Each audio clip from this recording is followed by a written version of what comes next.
Aí pessoal, tudo jóia? Hoje nós vamos falar de um assunto bastante polêmico, que é consumo de combustível. Estamos falando especificamente aqui de um Honda City LX 2010 automático, e vamos falar dos manuais também. Meu irmão também tem um C4 hatch 1.6, também serve como base, como parâmetro aí para a gente estar falando sobre essas dicas, né? Começar falando de dicas técnicas na quais todo manual, todo mecânico fala pra gente, que são pneu. Pneu, a gente sabe aí que temos que seguir o que o fabricante recomenda, né? Só que a gente tem uma fatia aí de pessoas dizendo que se você colocar, por exemplo, de 3, 4 até 5 libras a mais no seu pneu, você vai ficar um pouco mais alto, vai diminuir a aderência no asfalto e vai diminuir aquele arraste, aquele peso na qual o motor pode estar fazendo, consequentemente diminuindo o consumo. Eu particularmente fiz o teste e realmente para mim funcionou. Só que a gente sabe também, né, que se você colocar uma calibragem um pouco acima, consequentemente o seu pneu ele vai perder um pouco de atrito, aderência com o solo. Por isso, se você é aquele condutor que dirige de uma forma um pouquinho mais agressiva, mais esportiva, vamos dizer assim, que você consegue entrar, você gosta de entrar numa curva um pouco mais rápido, fique ciente que você pode estar perdendo aí um pouco de aderência do seu veículo. Um ponto que é bastante falado é em relação a filtros, filtro de combustível, filtro de ar, né, filtro de óleo e a troca do óleo de 5 ou 10 mil, né? Só que comigo eu tenho uma pequena experiência ruim. Cheguei em um certo posto de troca de óleo e eu sei que o manual do meu carro pede o seguinte, pede 3 litros e 600 de óleo, né? E comprei lá os 3 litros e 600 e o cara colocou os 4 litros. E eu ainda tinha falado para ele, ó, 3 litros e 600. Falou assim, não, aqui a gente costuma pôr, que não sei o que e tal. Aí ele até falou assim, ó, depois vou colocar a vareta aqui, você vai ver que vai ficar entre o mínimo e o máximo da vareta. Falei, beleza então. E realmente foi o que aconteceu. Ele colocou a vareta lá e me mostrou, ó, ficou lá no máximo. Então, ou seja, se está no máximo e está no mínimo, está respeitando o que o manual diz. Porém, após fazer essa troca, o carro mudou o consumo da água para o vinho. Se eu fazia em torno de quase 9 dentro da cidade, ele passou a fazer 6,5, beirando 7, né? Então, para mim, não foi muito válido colocar esses 400 ml a mais. Corresponde ao que o manual diz? Corresponde, mas eu senti que o meu consumo mudou. Alinhamento. O alinhamento a gente sabe que se tiver fora ou para dentro ou para fora o alinhamento, provavelmente vai aumentar aí o arraste do carro, né? É como se engatasse uma carreta lá atrás e o motor tem que fazer a força para compensar, porque se é 100 km por hora, por exemplo, que você vai andar, indiferente se ele está puxando mais peso ou não, você vai querer andar a 100 por hora, então o consumo tende a aumentar relativamente. Uma outra dica que é bastante técnica é em relação à regulagem das válvulas. Então, isso aí já entra numa parte na qual o mecânico saberia explicar mais. Mas a gente sabe aí que uma válvula solta demais ou uma válvula presa demais pode estar causando algum dano aí. Velha e conhecida dica por todos aí, né, no caso. Velas e cabos. Então, a gente sabe aí que um período de 60, 70 mil quilômetros aí é bom estar trocando isso tudo, todos esses componentes aí, para principalmente não ficar na rua. Mas se a queima a explosão da vela ali, a faísca da vela estiver comprometida, provavelmente vai aumentar o consumo também. Uma outra coisa também que é bastante importante seria a limpeza dos bicos injetores e do corpo TBI, que é o corpo borboleta, né? Vamos para algumas dicas de condução. Ao sair, tirar o carro da inércia, atinge a velocidade desejada progressivamente. Não junte no acelerador como se você fosse sair num arrancadão, né? Isso todo mundo sabe que faz parte aí uma situação de alto desempenho, vamos dizer. Então quem quer desempenho não se preocupa muito com o consumo. Então saia progressivamente, né? Tente manter uma velocidade padrão. Por exemplo, se a via é de 40 por hora, faça o possível para você se manter aos 40 por hora. Não ficar retomando e acelerando, porque a consistência vai gerar aí um consumo melhor. Se antecipar. O que é se antecipar? É o seguinte, o farol está lá na frente, ele fechou, não tem porque você chegar lá no farol acelerando. Pô, você tem um quarteirão aí, o carro está embalado, tira o pé do acelerador, deixa o freio motor fazer a sua parte. Você vai economizar combustível, você vai economizar pastilha de freio, disco de freio, né? E vai fazer uma condução assim mais agradável também.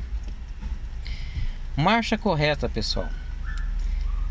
Esse é um ponto polêmico aí também, que muitos falam uma coisa, outros falam outra. Então é assim, a minha vida inteira escutei falar que o quanto mais baixo você andar com o giro, melhor vai ser o consumo. Isso numa rodovia eu entendo que, ó, beleza, é isso aí mesmo. Mas dentro da cidade eu botava isso em prática até pouco tempo atrás. Aí eu passei por uma experiência, né, de ter um Nissan Versa 1.6 manual. É um carro relativamente grande, porém leve. Mas eu não fazia médias muito boas com ele no etanol. O que acontecia? Eu fazia a média aí de 7.5, quase 8. Se parar para analisar o tamanho do carro e por ele ser 1.6, legal. Como eu trabalho com carro, tava com um parceiro meu aqui e ele falou assim: Wagner, você troca a marcha do seu carro muito rápido, você não deixa o carro desenvolver. E eu ainda dei para ele a desculpa, né? Desculpa não, que era o motivo, né? Que era em relação ao consumo de combustível. E ele até me deu umas dicas, falou assim: olha, não quero te ensinar a dirigir não, mas existe uma faixa de giro econômica na qual você pode andar com tranquilidade e você vai obter o consumo de combustível melhor. Aí eu comecei a pesquisar na internet, ver alguns vídeos e tal, e é muito polêmico. Um fala uma coisa, outro fala outra, e resolvi, né, absorver essas opiniões contrárias e realmente tirar a minha, pôr em teste e ver qual é que era. Realmente, pessoal, com o Nissan Versa eu andava entre 2,5 e 3 dentro da cidade. Por exemplo, se a velocidade máxima da via era 60 por hora, aí eu colocaria uma quarta. Mas se fosse entre 50 e 40, era sempre terceira. No caso da minha cidade aqui, era só isso, não passava de terceira marcha.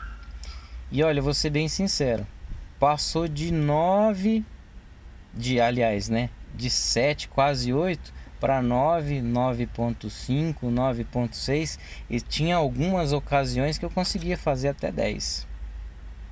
Isso na prática, gente, foi uma coisa assim que eu vi, eu falei, nossa, e eu achava que eu sabia dirigir, né? Tenho 36 anos, vou fazer agora 37, e dirigi a minha vida toda de forma errada, e eu aprendi isso na prática.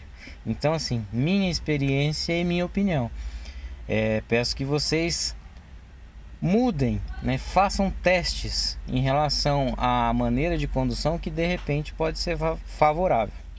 Quem tem um câmbio automático, a dica que eu posso dar é em relação à troca do fluido.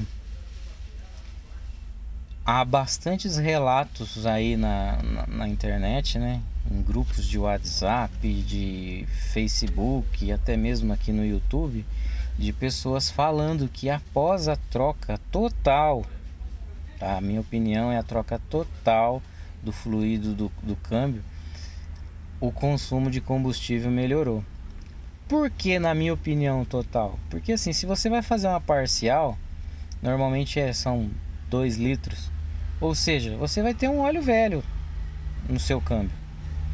Então, entre um óleo velho e um óleo novo, vamos pôr o óleo novo. Essa é a minha opinião, tá, gente? Então, eu não tô aqui para julgar ninguém. Eu só acho assim que entre o velho e o novo, eu sou mais o novo. Então, essa é a minha opinião aí. Agora, são dicas que eu acredito que vai pesar bastante em relação, de modo geral, analisando condutores. O que acontece? Em relação à geografia do terreno na qual você vai transitar com o seu carro. Vou te dar um exemplo. Por exemplo, tem um parceiro meu que ele mora em Brasília. Não sei se vocês conhecem, mas a arquitetura da cidade de Brasília parece um avião. Ou seja, tem retas ali que dá 5, 10 quilômetros. E é plano, não tem morro, não tem subida, não tem descida, é totalmente plano, parece o espelho d'água aquilo lá. Aí o cara, ele anda aí 12 quilômetros para ir no trabalho dele. Ele pega uma avenida lá, ele vai embora naquela avenida a 60 quilômetros por hora. Às vezes tem um farol, às vezes tem um cruzamento, mas ele consegue manter a consistência da velocidade por um bom tempo. Acaba sendo até quase como se fosse uma rodovia. Aí não adianta eu querer comparar o meu consumo com um camarada desse. Aqui na cidade onde eu moro, é morro em cima de morro. Quando você não tem um morro, você tem pares, você tem valetas, você tem aqueles semáforos que não são sincronizados. Você para aqui, na próxima esquina você tem que parar novamente. Então, devido a isso, o consumo vai mudar muito. Ou seja, por exemplo, se eu tenho um percurso para ir, para percorrer, e eu sei que ele é um percurso travado, e eu sei também que eu posso andar por uma avenida que eu vou andar aí, por exemplo, 1 quilômetro, 1,5 quilômetro a mais, mas eu consigo manter essa consistência de velocidade, é favorável você estar indo nessa avenida, andando esse 1 quilômetro a mais. Você vai economizar freio, você vai economizar embreagem, no caso dos manuais, e você ainda vai ter aquele consumo de combustível bom. Então, se você puder evitar certos trânsitos, certas situações no trânsito que você vai prejudicar o seu andamento, é interessante você estar mudando o seu percurso um pouco para mais, porém vai estar economizando. E uma outra dica aí que a gente dá, que é em relação ao peso. Tem gente que carrega a casa dentro do carro. Tem tanta coisa que não usa dentro do carro, então colabora com o peso. É a mesma coisa de você ir viajar com 5 ocupantes e querer ter um consumo de um ocupante. Então, em relação ao peso, né, do veículo, pode ser que você esteja carregando aí algumas coisas que não há necessidade, prejudicando provavelmente o desempenho e até o consumo do seu veículo. Então acredito que seja isso aí, pessoal. Se eu esqueci de alguma coisa, peço que me lembrem aí nos comentários, né? Tô aí para responder qualquer dúvida, para salientar qualquer coisa que ficou faltando, e peço aí para vocês aí, se puder estar curtindo o vídeo, tá colaborando com a gente, tá se inscrevendo, ativando o sininho para receber novas notificações aí de vídeos novos do canal, e compartilhar com os amigos, beleza? Abraço para vocês.